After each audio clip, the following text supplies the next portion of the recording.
لا إله إلا الله وحده لا شريك له وأشهد أن محمدا عبده ورسوله يا أيها الذين آمنوا اتقوا الله حق تقاته ولا تموتن إلا وأنتم مسلمون يا أيها الذين آمنوا اتقوا الله وقولوا قولا سديدا يصلح لكم أعمالكم ويغفر لكم ذنوبكم ومن يطع الله ورسوله فقد فاز فوزا عظيما يا أيها الناس اتقوا ربكم الذي خلقكم من نفس واحدة وخلق منها زوجها وبث منهما رجالا كثيرا ونساء واتقوا الله الذي تساءلون به والأرحام إن الله كان عليكم رقيبا أما بعد إن أصدق الحديث كتاب الله وأحسن الهدي هدي محمد وشر الأمور محدثاتها وكل محدثة بدعة وكل بدعة ضلالة وكل ضلالة في النار. Much of Islamophobia present today stems from a basic aspect of ignorance. At large, the American society is unaware of the principles of Islam and unfamiliar with Muslims. Whatever knowledge that they may have of our deen is from bigoted individuals or from skewed social media outlets. And when such sources consistently spew hateful and terrorizing images of Islam, it is only natural for the public to have this resentful feeling towards Muslims. So how then can we expect to change the public perception of Muslims to be more accepting and positive? And indeed, as with most answers, we only need to look to the Prophet ﷺ during his life and how he faced incredible hostility, as how he was shunned by his own family members, and how he was publicly taunted, humiliated, abused, such as being stoned or having thorns placed in front of his house. And he even faced numerous death threats. Furthermore, the rest of the early Muslims in the Ummah similarly suffered, and they were tortured, murdered, and oppressed, and driven out of their homes. However, despite these great hurdles, eventually the Muslims triumphed. And they did this by showing the rest of the society that the true beauty of Islam, which is outlined in the Holy Qur'an. They did not simply just read the Qur'an, but rather they embraced the Qur'an. They changed their lifestyle to be according to the Qur'an. So subsequently, the community, the outer community, not only did they grow tolerant to the Muslims, but they even accepted the message. In fact, one of the greatest men to walk the earth, Umar radiallahu anhu, was such a staunch enemy of Islam. And it is only after he listened and reflected upon a passage of the Qur'an did he realize the true beauty of the Qur'an and of the message of Islam. However, as Islam began to expand throughout the Arab world and beyond, many of the inhabitants of the nations which they overtook were first led by rulers and oppressors. So when these folks saw the sincerity in the Muslims and how justly they ruled, the citizens themselves wanted the armies to overrun the tyrants. Similarly, the plight of the first Muslims are the same in the sense that they also faced intolerances and injustice that we may face today.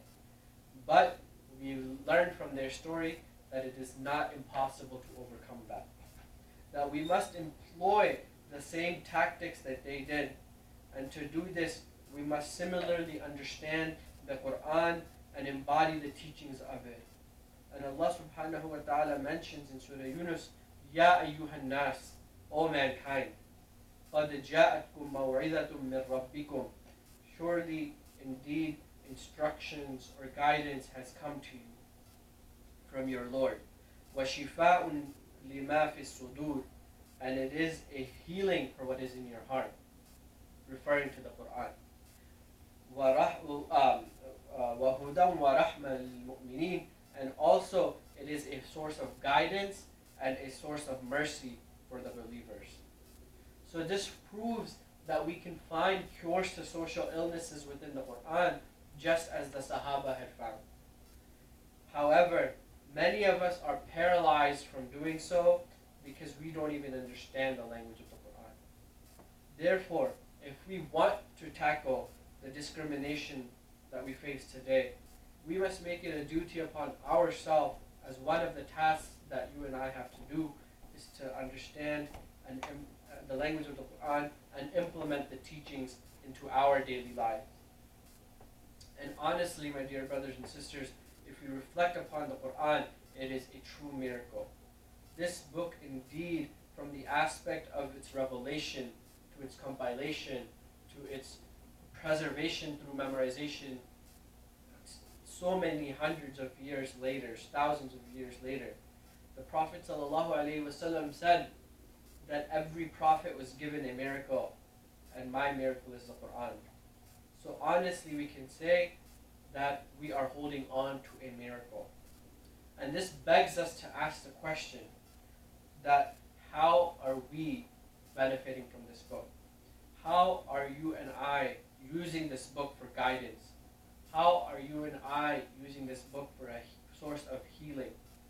As Allah subhanahu wa ta'ala mentions that this is for us.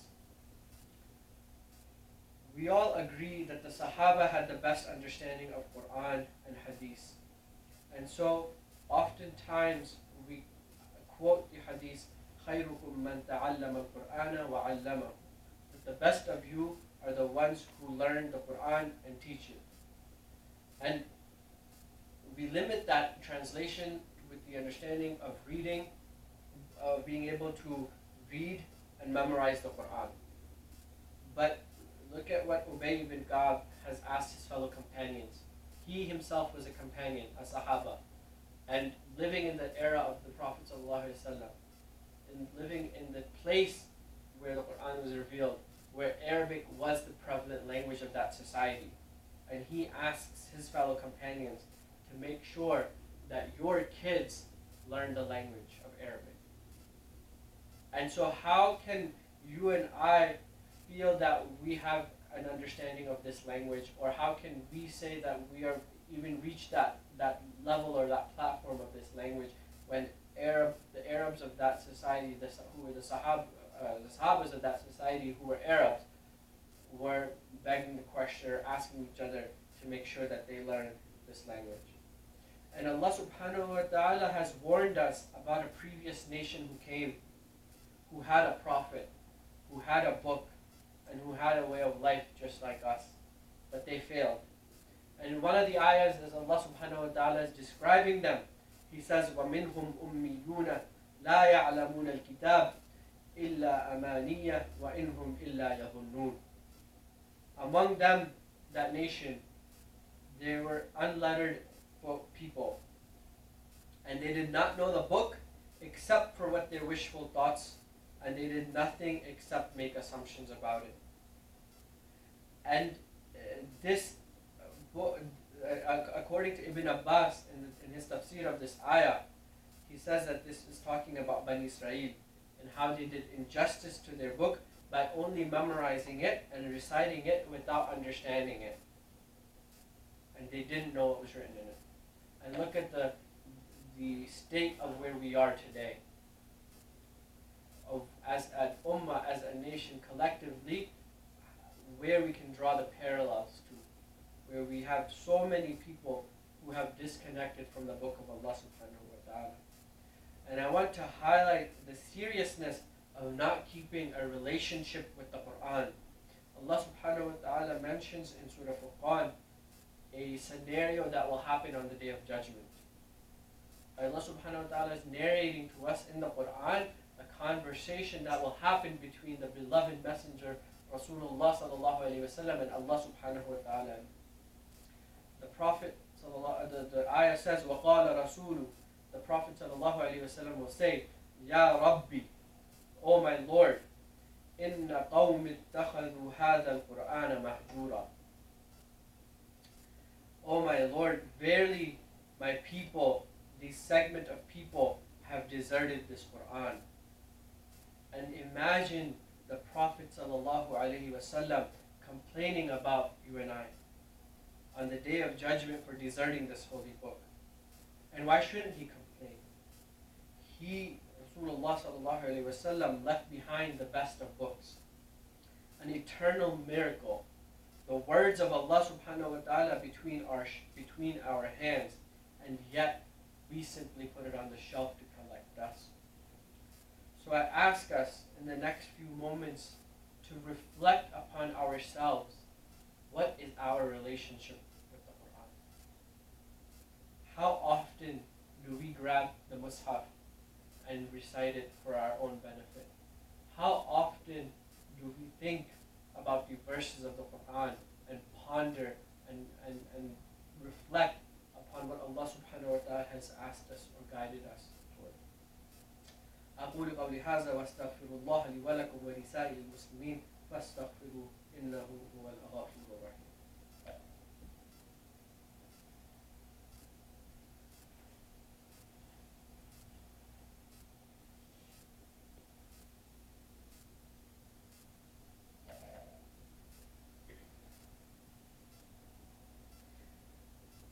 بسم الله والحمد لله والصلاة والسلام على رسول الله.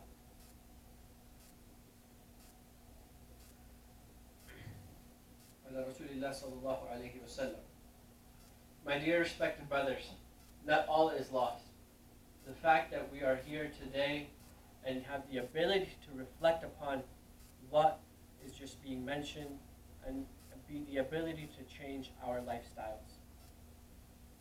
I wanted to go over some common excuses that I get from individuals when I ask them what is their relationship with the Qur'an, or why they haven't been able to maintain a relationship with the Qur'an, I should say. Number one excuse that I get is lack of time. I have a very busy schedule. I have to take care of my kids. I have to take them to school. I have to bring them home. I have to go to work. I have to take care of the household things, to go shopping, and I have to, in between that, squeeze in the meals of the day, and by that time it's evening time and I need to go to bed to prepare for the next day. But my dear respected brothers and sisters, all we need to do is set aside a few minutes of the day. If we don't spend any time with the Qur'an, make it a habit to at least spend 5 to 10 minutes to just open the Mus'haf and start to develop that relationship with the Qur'an. If we have already have a running relationship with the Qur'an, let us try to build upon that relationship with the Qur'an. Because we set such impossible tasks sometimes in front of us, we often forego the whole idea. But let's just take 10 minutes a day to open the Mus'haf and read how much ever we can. Or set up some time to say, today I'm going to read a half a page, or 1 page, or 2 pages of the Mus'haf. And set yourself some goals that you're going to interact with the Qur'an on a daily basis. Number 2 excuse that I get is enough Qur'an. I recite enough Qur'an in prayer, and so I don't need to set aside any additional time to read Qur'an. And alhamdulillah, it's good that you're reading Qur'an and you're praying your daily prayers, but unless you are a hafiz of Qur'an, you are probably reciting the last 5 pages of Surah Juz Amma over and over again, the 30th Juz. And so there's so much more to the Qur'an than just those pages. There's so much to reflect and to be able to comprehend from the other pages of the Qur'an that we are truly missing out. So you and I need to really understand that we have to set aside the time to be able to pick up the Mus'haf and read those pages, and not only just read, but reflect upon them too as well, inshallah. The third excuse that I usually get is that I have a certain mental block. I want to approach the holy book in a certain spiritual state. I want to have this mind of where I am in an iman rush, or I have such a high spirituality, and I feel that I am able to now draw a relationship with this book, or I'm able to draw closer to Allah subhanahu wa ta'ala. And I kid you not, I have had individuals say to me that I need to have the perfect temperature, the perfect ambiance, the perfect lighting in order for me to draw a relationship with the Qur'an. And it was nothing short of basically an angel coming down and handing you the book of Allah subhanahu wa ta'ala and telling you to read. But I told the brother, if an angel is telling you giving you the book, it's too late. You're not in this world anymore.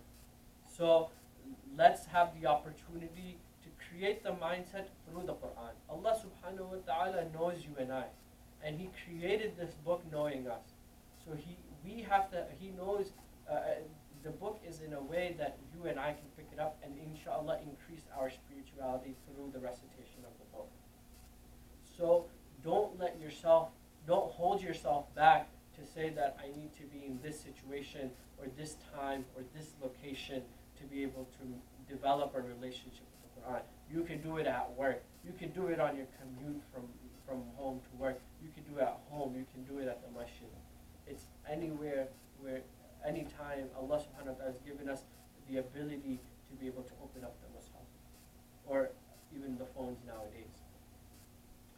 The fourth excuse that I get is guilt. It's been 10 years since I picked up the mushaf.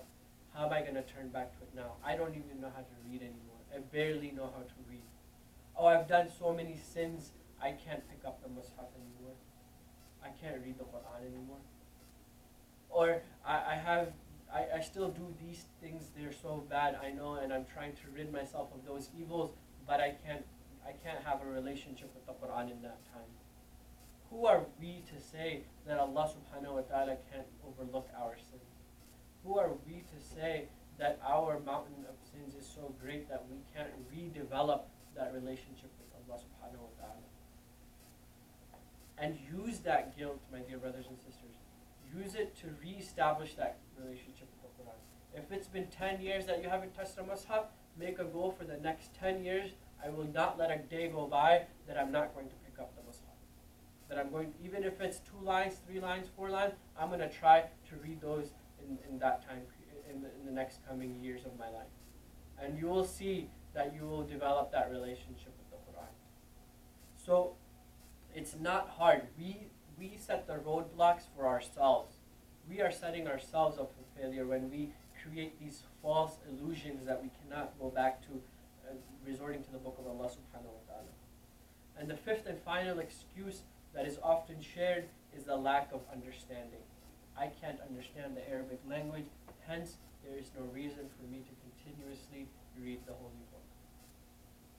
And to that I will say, make an intention to learn the language, but in the meantime, continue to read the Qur'an. Continue to take time to read the verses of the Holy Book.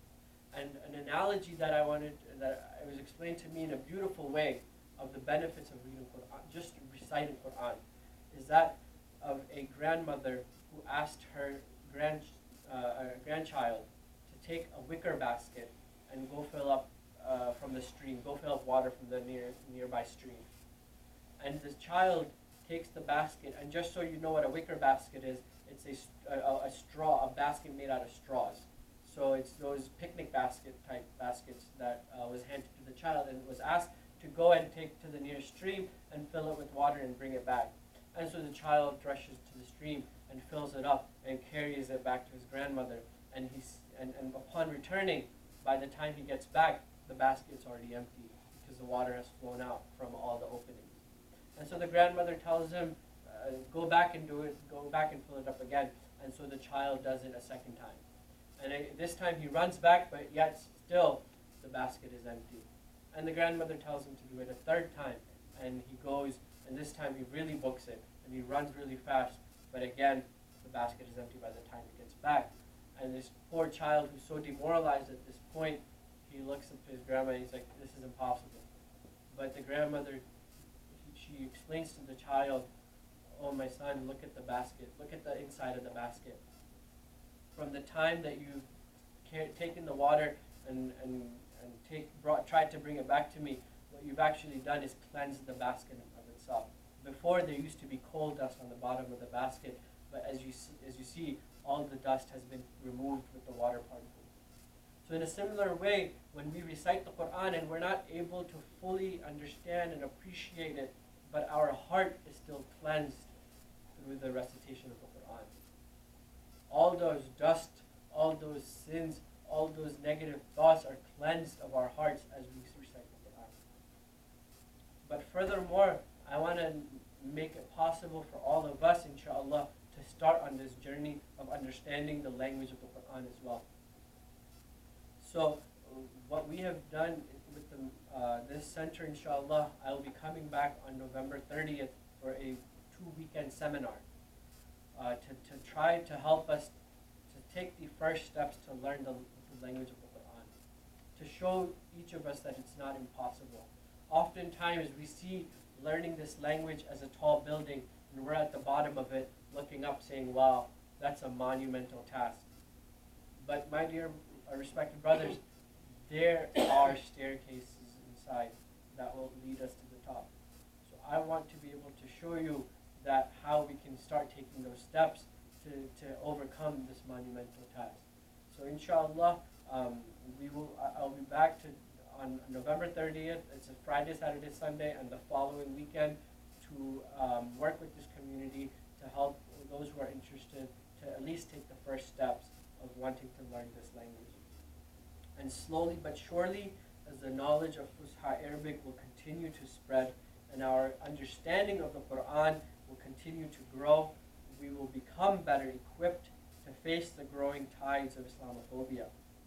We will learn the importance of remaining patient through trials, just as Yunus alayhi salam did in the belly of the whale, or just as Ayyub alayhi salam did as he was tested through infliction of disease on his body. We will learn how to endure through the oppressions as the way Musa alayhi salam endured through the oppression of Fir'aun. And we will learn how to deal with justice in all matters as Dawood alayhi salam led in a just manner. We will learn how to treat our neighbors and how to project love and generosity in all matters the way that our beloved Prophet sallallahu alaihi wasallam did, which caused people to embrace Islam in flocks. And we will learn these qualities of timeless leaders like Yusuf alayhi salam, which is imperative to know in order for us to unite as an ummah. And most of all, we will understand the strength and power of our dua and how to utilize the most important tool that Allah subhanahu wa ta'ala has given us in times of hardship. Indeed, all of these secrets is in our success to understanding this language, which is in the Holy Qur'an. And we only need to learn the language to be able to unlock these secrets. Ya ibadallah, inna Allah ya'muru bil adli wal ihsan wa ita'i dhil qurba wa yanha 'anil fahsha'i wal munkar wal baghi ya'idukum la'allakum